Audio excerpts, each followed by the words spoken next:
gamers, Tom Seidner here. Nick Jones with Titan Games. And today we're going to talk about the current releases that have come out at Titan Games. Yeah, there's some really fun games that have come out this week. One that I know you're particularly excited about, we'll get there last probably. Okay, sounds good. But some games that we're really excited about. The Dead of Winter Warring Colonies expansion came out. So this is a very interesting one. It allows you to play either with just a single one of the base set, or you can actually play with both of the original Dead of Winter games and have another player on the side that's sort of interacting with both colonies at the same time as well. So this lets you take Dead of Winter up to 11 players, whereas the original game I believe was 2 to 5. But you can play this with anywhere from 4 to 11 people, making it a really interesting experience. I might have to invest in that because my game group gets quite big sometimes. Yeah. Sometimes we'll get like 8 or 9 people, and then we are like, oh, what are we going to do? And we end up playing these, party games all the time. Yeah. And so that might be a good option for a game group that happens to get big, and you can actually pile everything together and play a big single game. Especially if your group, while it may get bigger, really wants a more in-depth mechanical game or something like that. That party games, as much as we love them, they just don't have that really heavy mechanic to it. Yeah, and this will give a little bit more to those players. Yeah, my group likes a more mechanical game, but they don't want a game that's going to take 20 minutes between each person's turn. Right. When you've got that many people. Yep. So It's moving a little quicker. The other thing that I'm super excited about is Rhino Heroes Super Battles. So I played this game for the first time I think last year at Geekway down in St. Louis. It was just the base game, the original Rhino Hero, which is a game that is a ton of fun, super light. You're literally just building, stacking, trying to make the tallest building possible and be the last person that's still playing. This one adds in some bigger floors and some bigger walls as well, so you can play with some really interesting, crazy skyscrapers that they have on the back here that are pretty cool. But it's just sort of an add-on to a game. This is another game that's really fantastic for playing with younger players or just people that want something light between two heavy games kind of setup. I've never played this game before, but I noticed it looked like this game had some meeples in it. So when you play it, do you have like your own character and you have got to stack, and then you've got to put one of your characters on the location you stack? Yeah, so there's a Rhino hero. He's literally a rhino wearing a cape, which is kind of neat. And when certain cards are played, you have to move the rhino up the building that you're putting together as you go. So there's a little bit of difficulty in that, and it makes it kind of interesting and fun too. Cool. The next thing that we were going to talk about was the Ashes Deluxe expansions that just came out.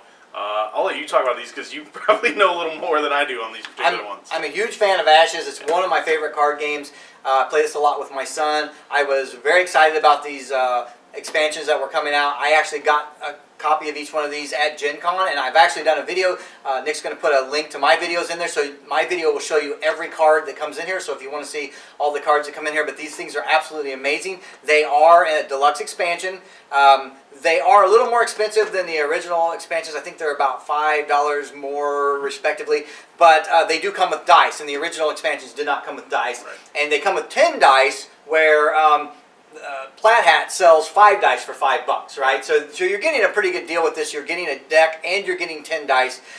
You also get a very, very nice box that you can use to take your Ashes with you when you go to play with somebody. And the box holds tokens, it holds your dice, it holds your deck, and it also holds your deck with sleeved cards, which is really nice as well. So these are really nice. There's 2 of them. There's the Song of the Soaked Send. I've been getting a lot of crap on my channel about how I pronounce this, but it's Soaked Send, I think. And then also Laws of the Lions, and both of these are the deluxe sets. Both of these come with new dice that are not available in the base set, and also they have different dice in each one. So, yeah, it's a really fun game. I've only gotten to play a handful of times, but I've always enjoyed playing Ashes. It's a nice little change of pace from I play a lot of Magic, it seems like sometimes. So a little bit of a change of the card game and really interesting mechanics in how you put stuff into play, how you have a spell book that you're casting from. Very fun game. Yeah, and the thing is, it is absolutely beautiful. The artwork on this, and the amazing thing is, Nick, there is one artist that does all the artwork for this game. Oh, jeez. It's a girl, and if you go to my video, I have a link to her website on there, and you can see all the beautiful artwork that she does. So, and a lot of good stuff. Yep. The last game we're going to talk about this week is Betrayal at Baldur's Gate. So a lot of you may be familiar with Betrayal at House on the Hill. It's a fantastic game, a lot of good fun surrounding a betrayer mechanic. However, the thing that I really like about Betrayal at House on the Hill and this game is, as much as there is a betrayer mechanic in the game, it's not a known betrayer, where a lot of things like Battlestar Galactica or other games like that, you know pretty much from turn one that you're trying to subvert the group. In these games, you don't know that you're actually working against the group until you are, about halfway through the game. And then it's like, well, sorry guys, I gotta kill y'all now.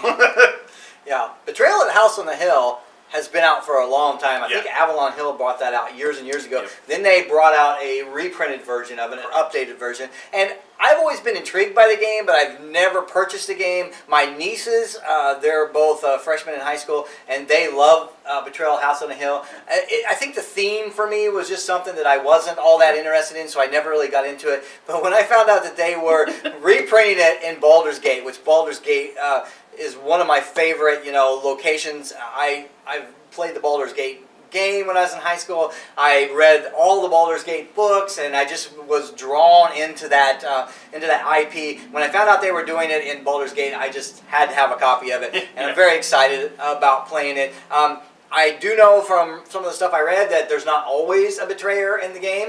There's so that's a little bit of a change. so that's a little bit of a change. Right. So when you get to a certain point, you have this scenario book. It's got like 50 different scenarios, and I think probably about 40 of the scenarios have a betrayer, but 10 of them they don't, and then you just have a community thing that you have to do to win the game. So, Interesting. So that's kind of a a nice change twist. from, From the original Betrayal then. Yeah. So the nice thing is this also comes with a promo pack of cards that has cards for both Betrayal at Baldur's Gate and the original Betrayal at House on the Hill as well. yeah, and if you're as old as me, one of the other things that's going to be sentimental to you is this AH right here for Avalon Hill, because when I was in high school, Avalon Hill was it, man. Avalon Hill games were the best. I mean, either you were playing Monopoly, or you were playing Life, or you were playing Avalon Hill games, which were a cut above those games. Playing the real games. The from real Avalon games, yeah.